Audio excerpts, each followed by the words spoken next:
Assalamualaikum warahmatullahi wabarakatuh. Hai teman-teman semua, perkenalkan nama saya Risa Bonima. Saya dari Universitas Pamulang jurusan Manajemen S1. Di sini saya akan mempresentasikan terkait dengan tugas yang diberikan oleh Bapak Pengampau Riset Operasi, yaitu Bapak Prasetyo Kurniawan SEMM. Di sini saya akan mempresentasikan dengan menggunakan metode PowerPoint.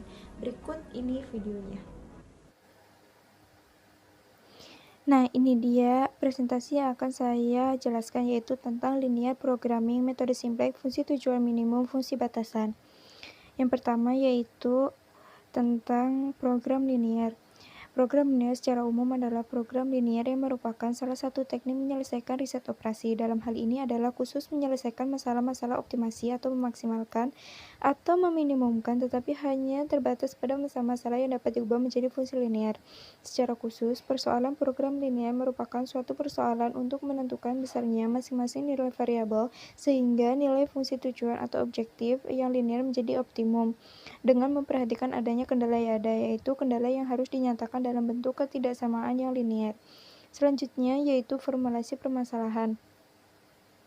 Dalam menyelesaikan permasalahan program linear dengan metode simplex, bentuk dasar yang digunakan haruslah merupakan bentuk standar, yaitu bentuk formulasi yang memenuhi ketentuan sebagai berikut. Yang pertama, seluruh pembatas linear harus berbentuk persamaan dengan luas kanan yang non-negatif. Yang kedua, seluruh peubah keputusan harus merupakan peubah non-negatif. Yang ketiga, fungsi tujuan dapat berupa maksimasi atau minimasi. Nah, apabila suatu masalah LP hanya terdiri dari dua variabel keputusan, maka dapat diselesaikan dengan metode grafik. Tetapi jika lebih dari dua kegiatan, maka digunakan metode simplex. Adapun metode simplex sendiri yaitu merupakan salah satu teknik penyelesaian dalam program linear yang digunakan sebagai teknik pengambilan keputusan dalam permasalahan yang berhubungan dengan pengalokasian sumber daya secara optimal. Metode simplex digunakan untuk mencari nilai optimal dari program linear yang melibatkan banyak pembatas dan banyak variabel. Nah, di sini saya akan menjelaskan juga tentang sejarah metode simplex. Sejarah metode simplex diperkenalkan pada tahun 1947 oleh George Bedansin yang telah diperbaiki oleh beberapa ahli lain. Metode penyelesaian dari metode simplex ini melalui perhitungan ulang atau iteration, di mana langkah-langkah perhitungan yang sama diulang-ulang sampai solusi optimal diperoleh. Adapun syarat dan sifat bentuk baku yaitu syaratnya sebagai berikut. Model program linear atau canonical form harus dirubah dulu ke dalam suatu bentuk umum yang dinamakan bentuk baku atau standard form. Sifat bentuk bakunya yaitu sebagai berikut. Semua batasan adalah persamaan atau dengan tidak ada nilai negatif pada sisi kanan. Yang kedua, semua variabel tidak ada yang bernilai negatif. Yang ketiga, fungsi tujuan dapat berupa minimasi atau maksimasi. Nah, dalam pengerjaan metode simplex ada beberapa hal yang harus diperhatikan, yaitu untuk menyelesaikan persoalan program linear dengan metode simplex untuk fungsi tujuan memaksimumkan dan meminimumkan caranya berbeda. Model matematika dari permasalahan program linear dapat dinyatakan dalam bentuk sistem persamaan linear AX sama dengan B sebagai berikut. Nah, ini adalah bentuk umum model program linear, yaitu maksimalkan atau minimalkan. Z sama dengan C1X1 ditambah C2X2 ditambah C3X3 ditambah titik-titik ditambah CN/XN dengan batasan atau kendala seperti pada gambar yang ada. Nah, adapun keterangannya sendiri yaitu Z diisi dengan fungsi tujuan, XY diisi dengan jenis kegiatan atau variabel keputusan, AIJ diisi dengan kebutuhan sumber daya I untuk menghasilkan setiap unit kegiatan J. BI yaitu jumlah sumber daya I yang tersedia, CJ yaitu kenaikan nilai Z jika ada pertambahan satu unit kegiatan J, AB, dan C, disebut juga sebagai parameter model. M yaitu jumlah sumber daya yang tersedia dan N yaitu jumlah kegiatan. Selanjutnya yaitu tahapan transformasi ke bentuk standar yang pertama, yaitu fungsi pembatas. Suatu fungsi pembatas yang mempunyai tanda kurang diubah menjadi suatu bentuk persamaan atau bentuk standar dengan cara menambahkan suatu variabel baru yang dinamakan select variabel. Banyaknya select variabel bergantung pada fungsi pembatas. Yang kedua yaitu tahapan transformasi ke bentuk standar 2, yaitu fungsi tujuan. Dengan adanya select variabel pada fungsi pembatas, maka fungsi tujuan juga harus disesuaikan dengan memasukkan unsur select variabel ini. Karena select variabel tidak mempunyai kontribusi apa-apa terhadap fungsi tujuan, maka konstanta untuk select variabel tersebut dituliskan 0. Yang ketiga yaitu fungsi atau tahapan transformasi ke bentuk standar ketiga, masih sama yaitu fungsi tujuan. Setelah fungsi batasan diubah ke dalam bentuk persamaan atau bentuk standar, maka untuk menyelesaikan masalah program linear dengan metode simplex menggunakan suatu kerangka tabel yang disebut dengan tabel simplex.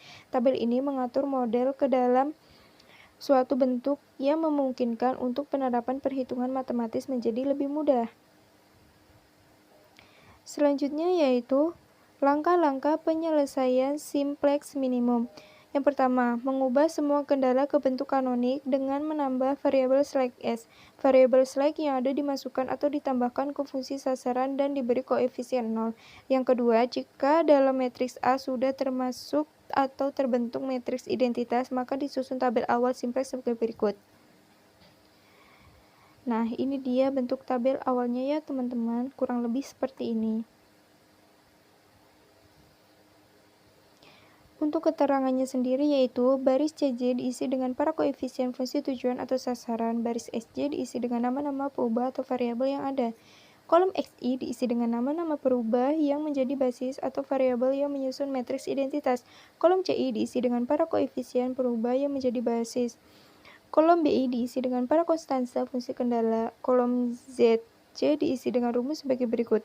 Kolom RI diisi dengan rumus RI sama dengan BI AIK atau AIK elemen-elemen yang berada pada kolom kunci dan RI dihitung hanya untuk AIK. Langkah-langkah penyelesaian metode simplex minimum lanjutan. Yang ketiga itu jika belum terbentuk matriks identitas, maka matriks identitas dimunculkan dengan menambah peubah semu dan diberi konotasi V. Perubah semu yang ada dimasukkan di fungsi sasaran dengan koefisien sebesar plus M dengan M adalah bilangan yang cukup besar. Nah, ini adalah metode simplex minimum. Masalah minimasi sangat mungkin ditemui di dalam formulasi LP atau linear program. Bagaimana menyelesaikan masalah LP jika fungsi tujuannya berbentuk minimasi? Misalkan, fungsi tujuannya adalah Z min sama dengan 40x1 ditambah 30x2. Untuk menangani masalah ini, ada dua metode yang dapat dilakukan, yaitu metode pertama, mengubah fungsi tujuan minimum menjadi maksimum. Caranya adalah mengalihkan fungsi tujuan minimum dengan min 1. Misalkan, fungsi tujuan Z min sama dengan 40x1 ditambah 25x2 diubah maksimum menjadi min Z max sama dengan Z sama dengan min 40x1 ditambah 25x2. Jika cara ini dilakukan, maka berlaku ketentuan sebagai berikut. Tabel simplex berakhir optimal apabila nilai yang terdapat pada baris ZJ dikurang CJ kurang dari 0. Yang kedua, pada tabel awal, nilai pada baris ZC dikurang CJ yang berkorespondensi dengan variabel keputusan bertanda positif. Yang ketiga, kolom kunci dipilih dari nilai positif terbesar. Yang keempat, baris kunci tetap mengikuti aturan perbandingan minimum dan bukan negatif. Yang kelima, proses iterasi selanjutnya sama dengan cara terdahulu. Adapun contohnya yaitu masalah minimasi produk mix, sebuah masalah EP yang telah diformulasikan berbentuk sebagai berikut. Minimum Z sama dengan 40x1 ditambah 25x2. Diketahui yang pertama 3x1 ditambah 2x2 kurang dari 150, 8x1 ditambah 2x2 kurang dari 200, dan x1 lebih dari 0, x2 lebih dari 0. Formulasi LP di atas dapat diubah menjadi bentuk standar dengan fungsi tujuan diubah menjadi bentuk maksimum. Maksimum yaitu min Z sama dengan min 40x1 dikurang 25x2 ditambah 0x1 ditambah 0x2. Diketahui 3x1 ditambah 2x2 ditambah s1 ditambah 0x2 sama dengan 150. Yang kedua, 8x1 ditambah 2x2 ditambah 0s1 ditambah s2 sama dengan 200. Dengan mengikuti langkah-langkah metode simplex, penyelesaian masalah minimasi produk mix adalah sebagai berikut. Nah, ini adalah tabel awal simplex masalah minimasi ya, teman-teman. Bisa dilihat sendiri. Di sini ada CB, F, RB basis, C, J per BJ, dan indeks. Untuk tabel iterasi yang pertama sebagai berikut. Nah, ini diketahui ZJ dikurang CJ-nya sama dengan min 1000 ya, teman-teman. Oke, ini tabel iterasi 2. Ini adalah sudah termasuk nilai optimum. Nih, hasil tabel iterasi kedua menunjukkan bahwa solusi optimum adalah X1 sama dengan 10 dan X2 sama dengan 60. Minimum Z sama dengan min Z sama dengan min 40 dikali 10 dikurang 25 dikali 60, hasilnya min dikali min 1900 sama dengan 1900.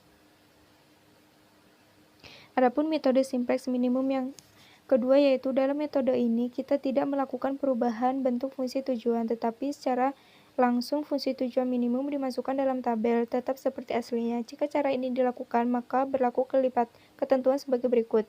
Tabel simplex berakhir optimal apabila nilai yang terdapat pada JJ dikurang CJ kurang dari 0. Oleh karena fungsi tujuan berbentuk minimum, maka kolom kunci dipilih nilai negatif terkecil yang terdapat pada baris ZJ dikurang CJ.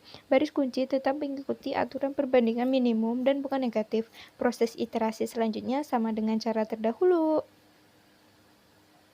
Nah, ini dia, lihat kembali contoh 1 yang tadi ya teman-teman. Bentuk standar masalah minimasi produk mix adalah sebagai berikut. Minimum Z sama dengan 40X1 ditambah 25X2 ditambah OS1 ditambah OS2. Diketahui 3X1 ditambah 2X2 ditambah S1 ditambah OS2 sama dengan 50. Yang kedua, 8X1 ditambah 2X2 ditambah OS1 ditambah S2 sama dengan 200. Jika bentuk standar tersebut diselesaikan menurut metode 2, hasilnya adalah sebagai berikut. Tabel awal simplex masalah minimasi. Bisa dilihat ya, teman-teman. Seperti ini tabelnya. Dan ini adalah tabel iterasi kedua. Nah, ini adalah tabel optimum.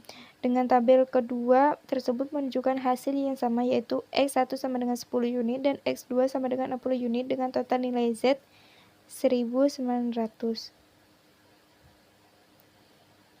Nah, terima kasih. Nah, itu tadi presentasi yang dapat saya sampaikan. Kurang lebihnya saya mohon maaf ya teman-teman dan semuanya. Terima kasih. Assalamualaikum